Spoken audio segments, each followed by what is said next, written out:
Ito na yung niluto kong spaghetti na may giniling na karne at saka cheese. Mga sangkap guys, spaghetti, and then cheese, tomato sauce, giniling. At marami pang iba katulad ng magic sarap, bawang, sibuyas. Nilagyan ko ng tubig ang paglutuan ng spaghetti guys na may kunting asin at saka kunting cooking oil.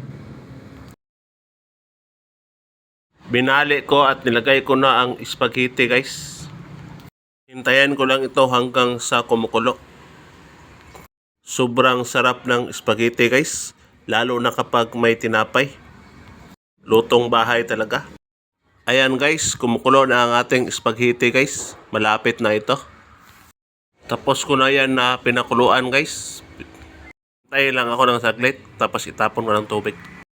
Sinalang ko na ang spaghetti at inaalis ko ng tubig.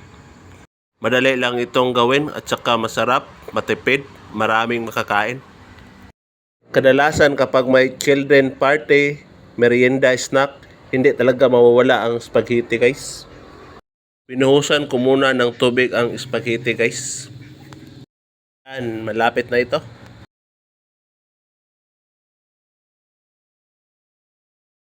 Isahin ko muna ang giniling na karne guys. Inumpisahan ko nang igisa ang giniling na karne sa kawali guys. Igisa lang natin ito guys hanggang sa maluto na ang giniling natin. Ginisa ko muna ng luwag ang giniling guys. Konting taste lang, few minutes, matatapos na din ito. Paki-like, subscribe para ma-inspire ako sa paggawa ng video. Ito na yung nilaga nating spaghetti guys. Naging color white pa yan kasi hindi pa nalagyan ng tomato sauce. Madali lang ito, pakuluan lang natin. Buhay probinsya. Nilagay ko na ang tomato sauce sa may kawali na may giniling guys. Mix lang natin ito, hintayin lang natin na kumukulo ang tomato sauce.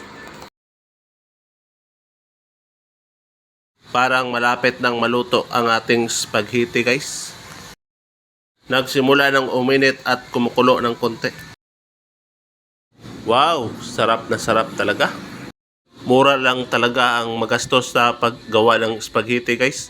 Hindi aabot sa 500. Nilagyan ko na din ng condensed guys para mas masarap ang spaghetti natin. Kayo lang magtyansa kung gaano karami o anong flavor ang lagay yung condensed. Luto na ang spaghetti natin guys. Magsimula na akong i-mix ang ginisang giniling with tomato sauce. Sarap na sarap nito. Basta tikman nyo lang kung gaano katamis o anong lasa ang gusto nyo.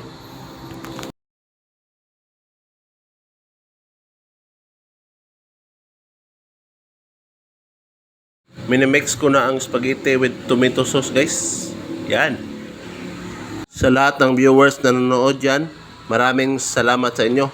Paki-like, subscribe para update ko kayo sa susunod kong video. Ito na yung niluto kong spaghetti with cheese guys. Magpapasko kasi kaya nagluto ako nito.